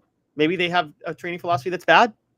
I mean, Dabble is another Nick Saban, Bill Belichick protege that seems to be flaming out. He had a good first season when they went to the playoffs, but they've gone 6-11 and then 3-14 last 2 years. Let's just put it this way. I'll give you a year or two of slack. But after 2 years, and he is entering his third year, so I'll give him a little bit of slack. But after a year or two in the NFL, you should be at your playing weight 365, 24/7, right? Probably. But again, a lot of NFL success is dependent on the actual system you go to. I mean, we've had Fred White tell us, Fred White really does believe that Ryan Leaf, and I think he's right, in a different situation, in a better environment, could have been a successful quarterback. He went to the worst franchise, the most incompetent franchise in the history of incompetent franchises. Well, and in all fairness, I mean, we've learned a lot about painkillers now, right? Yes. At the time, they were just, they were just handing them out like candy. Brett Favre's talked about he would take the Vicodin, is that what it's called? Like 8 or 12 Vicodin a day. Yeah. Yeah. And then he probably stole money from welfare recipients in Mississippi to do it. Sorry. Always, I mean, always got to throw in the Brett Favre shot. That hurts. Portions of the program brought to you by Newbert Collision Center. For nearly 50 years, Newbert Collision Center has been East Tennessee's best choice for quality repair work and fantastic customer service. JoeNewbertCollision.com, JoeNewbertCollision.com, or just Google Newbert Collision Center. You will be very happy that you did. All right, 4 downs. Brought to you by Ted Russell Ford and Ted Russell Lincoln. As a coach got paid at Tennessee, and I think we have to have a different sort of discussion than we had even 5-10 years ago. I don't want to violate Title IX. I don't want to sound sexist, but Kim Caldwell is now the 6th highest paid coach in the SEC, and only, correct me if I'm wrong, only one of 20 that are making $1 million plus. Is that correct? Women's basketball coaches. yes, one of only 20. She's actually the 5th highest paid in the SEC. Is she? Okay. Yeah. Okay. At some point, we got to play business, man, and we got to put the suit on. We got to be big boys. It doesn't make any money. I'm sorry. If there was a guy doing push-ups in the corner, and he said, "Pay me $50 an hour to do push-ups in the corner," I'm not going to pay him because that doesn't make me any money. I mean, do I sound awful? Do I sound sexist, racist, or not racist? But do I sound sexist when I say that? Because I think you're going to have to pour all money into football if you're going to compete. I'm going to break with you on this for a couple of things. One, there is just a traditional aspect. I think part of Tennessee's brand is the Lady Vols, and you got to keep them successful, and you got to keep good coaching for them to be successful. Okay, then that's an albatross that Tennessee has to carry that other schools don't. Well, there's another one, though. There's another layer into this. Because of that, Tennessee, when they are successful, is one of the few women's basketball programs that probably could generate money, at least a small profit. I bet they could turn a small profit. Remember, Tennessee hasn't been elite in women's basketball since women's basketball became this much of a profitable sport. Is that fair to say? Yeah, but I don't agree with your premise that eventually they could be. I do. I think so. I bet you UConn and South Carolina turn a profit in women's basketball. I'm willing to bet you that. I think it's just a different, with TV deals and things like that, it's a different era. Here's the thing. It's not like the Lady Vols in the past haven't had their like Caitlin Clark or Maya Moore or whoever. They had Candace Parker. That was just before the trendy athlete like that was able to generate the revenue that those players can now. Is that fair to say? Fair. Okay. They're going to get those players in the future. And when Tennessee does it, it's going to be a much bigger deal because of how big the fan base is there. Now, here's another layer to this. Kim Caldwell's got the most fun team to watch in all of women's basketball. What she does is so much fun to watch. The controlled chaos, it's what Bruce Pearl brought to the SEC in 2005, 2006.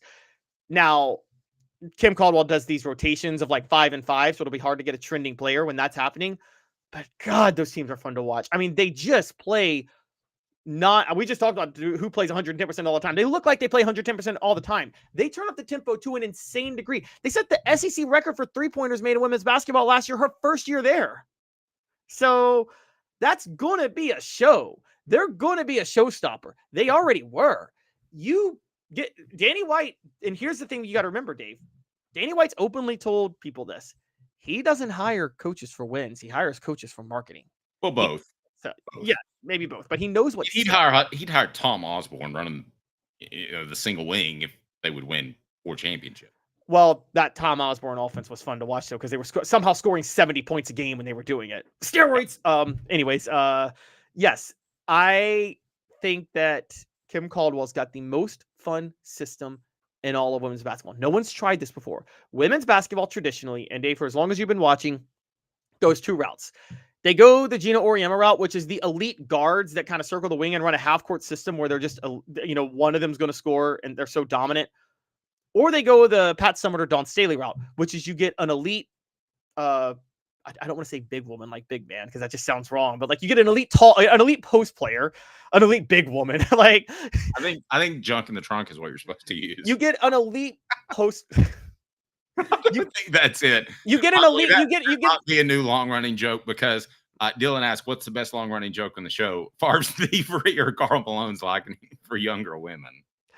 I mean, Karl Malone was a 20-13 guy. Google Karl Malone 2013. All right. So, anyways, but Dave, there's like the Pat Summitt, Dawn Staley method is get an elite post player, right? An elite post player that no one in women's basketball can control. Okay. And Kim Caldwell's system is what a lot of the men do now, which is what Golden State does, which is what Tennessee did with Bruce Pearl when he first took over. Up tempo, fast pace. What won Gary Williams a national title at Maryland, the Tom Davis system of the 80s that he implemented. That's what Kim Caldwell's doing it. 40 minutes of hell. It's 40 minutes of hell. And it's so much fun to watch. So I got to be honest. I think that's going to be so marketable that I do think it's going to churn a profit. Okay. I don't usually change my mind during the course of the show, but I'm going to give you kudos. UConn made $3 million in women's basketball last year. You don't think Tennessee could do that? Yeah, okay. I love the hire. Yeah. And I love the race. I love the race. She's got the #1 recruiting class coming in. And by the way, I'm just going to probably get a deal now because if you sign her in 2 years after she has more success, you pay her more, right? Exactly. And I'm going to say this from a trending topic. And for those of you guys who don't know, Dave and I track our hits regularly all the time on YouTube. This is a business. We try to give you guys what you want. Dave, you are as aware as I am. Our Lady Vols content does really, really, really well when we talk women's basketball. It does. I mean, I think there are a couple of different factors in that I don't want to get into because I don't want to take a shot at any other journalist. But it does. You're right. It does. And the first time you suggested a Lady Vols topic, I thought you had gone insane. And we did it, and it absolutely blew up. So 4 Downs is now, and it's brought to you by Ted Russell Ford and Ted Russell Lincoln. Go to tedrussellford.net, tedrusselllincoln.net. Which of these coaches are better coaches than Kim Caldwell? We shall discuss. Brought to you by Ted Russell Ford and Ted Russell Lincoln. Hey, we're in the studio sponsors of the very Ted Russell right there. A beacon of hope in a world of high prices. Look to the skies, Knoxville. Super Savings is here. Ted Russell Ford is East Tennessee's #1 Volume 4 dealer. Employee pricing is here. You pay what we pay on all new Ford models. Come see the super dealer today at either Ted Russell Ford location, Parkside Drive, or Kingston Pike. All right, we always appreciate the super chats as they go to Quincy Calhoun's college fund. He's now just over a year old, so we've got time with compound interest to get him into any school we want to. Let's make that happen. What do we have from our good buddy Timothy McGee in terms of a super chat before we get to other coaches in the SEC that I would hire over Kim Caldwell? Oh, wow. So, Timothy, is this a shot at Kim Caldwell? He's saying until just like our football scheme, the defense figured the scheme out. Timothy, you may be on to something, but we have to point this out. Dave, most schemes, you and I both agree, no matter what sport, no matter how cutting edge, they get figured out, right? I think good. Okay, I think good old-fashioned football wins out most of the time, blocking, fundamentals. But do I think something gimmicky can work? Probably short-term, yes. But you mentioned the Warriors. They've done pretty well. Okay, but here's the point I'm getting to. The goal of a coach who brings a gimmicky scheme is not to make that scheme successful forever. It's to make enough of an early splash that they eventually start to recruit well so they don't need the scheme anymore. I mean, look, Steve Spurrier did not run the fun and gun at South Carolina at all. He still had success because he had built a name for himself as Steve Spurrier, even though everybody had figured out the fun and gun. I mean, that's... Same for Lou Holtz. Yeah, same for Lou Holtz, yeah. So I would say that Kim Caldwell's scheme, by the time it is figured out, will have had so much success that she'll just be able to recruit whoever she wants anyway. That's the goal that you're trying to get to. Okay. Has she already achieved that? She has the #1 recruiting class coming in this year. Coop, what should we do? 4 Downs brought to you by Ted Russell Ford, Ted Russell Lincoln, tedrussellford.net, tedrusselllincoln.net. Cooper Mays here. Hit like and subscribe. Thank you, Coop. I appreciate that. What we got? Coop here. First down. Okay. Would you take Dawn Staley, who makes $4.2 million at South Carolina, over Kim Caldwell, who makes how much at Tennessee now? $1 million. And we're naming the SEC coaches who make more than Kim Caldwell. That's what we're comparing on here. So first down, Dawn Staley versus Kim Caldwell. I mean, right now you got to say Dawn Staley, right? We're talking a 3-time national But if you champion. want to talk value, $4.2 million, I might be apt to give You might Caldwell a have run me. at $1 million. If we're comparing value, yeah, I might take Kim Caldwell at $1 million. Honestly. You know, pricing the ladies. We do it every weekday at 10 a.m. I mean, what else do you do on a Hooker show? That's awful. All right, Coop, what's next? Cooper Mays here. Second down. Kim Mulkey makes $3.3 million. Other than being extremely strange, she's been extremely successful. Your thoughts on Mulkey at 3.3 at LSU? You still kind of won me over. If you're talking value, Mulkey at 3.3 with 1 national title at LSU versus Caldwell at $1 million. I mean, we got to take Caldwell, right? That's tough. I feel like I get guaranteed winners with these first two, Staley and Mulkey. So I would probably take Staley and Mulkey, the guaranteed winners. But I want to continue with the value concept. I think you're probably right. Because Vic Schaefer at Texas, Tennessee center Cooper Mays here. Third down. is making $2.3 million. I'm taking Kim Caldwell at $1 million. Yeah, Vic Schaefer.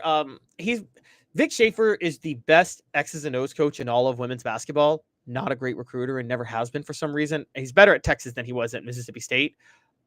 Dawn Staley owes Vic Schaefer a box of champagne because Vic Schaefer upsetting UConn is how Dawn Staley got her first title.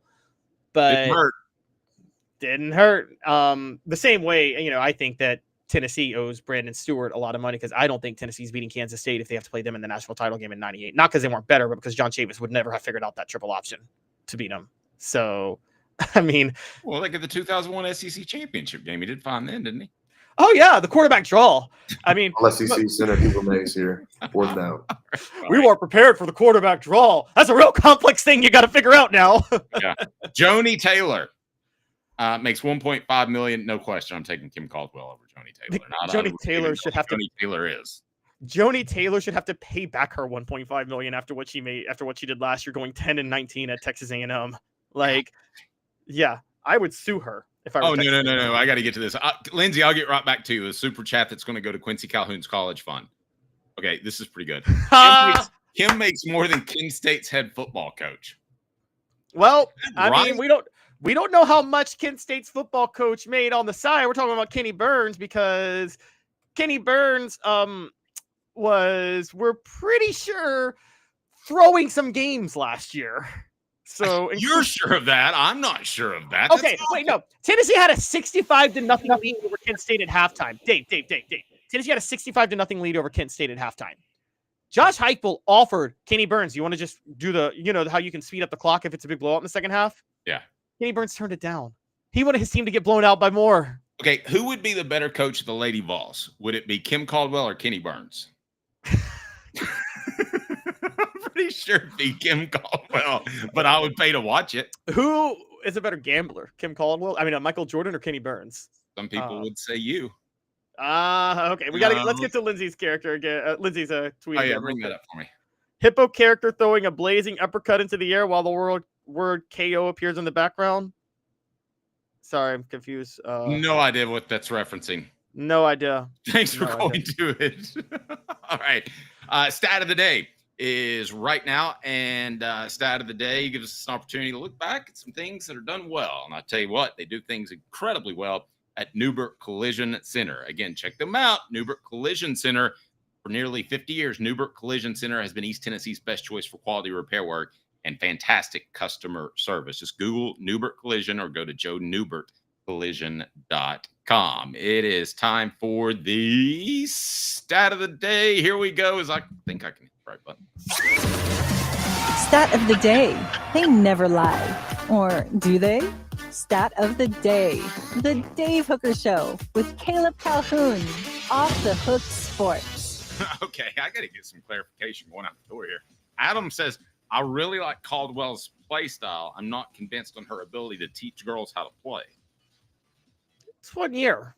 We'll see. She won multiple national titles at smaller levels. But my question is, do you teach guys how to play different than girls? Well, I mean, I think he was just saying that. But like, okay, fundamentally in general. Yeah. Yes. See, here's the problem with that. Look at what Kim Caldwell did at Glenville State. Now, Dave, you know this. Coaching at like the Division III level, that requires teaching how to play more than any other level, right? Yes. And Kim Caldwell went. She won her conference every single year but one there, and she won a national title, went to multiple Final Fours. Yeah, I'm pretty sure she can teach people how to play because that's all about teaching people how to play. So, yeah. Question is, will what she teaches translate to this area?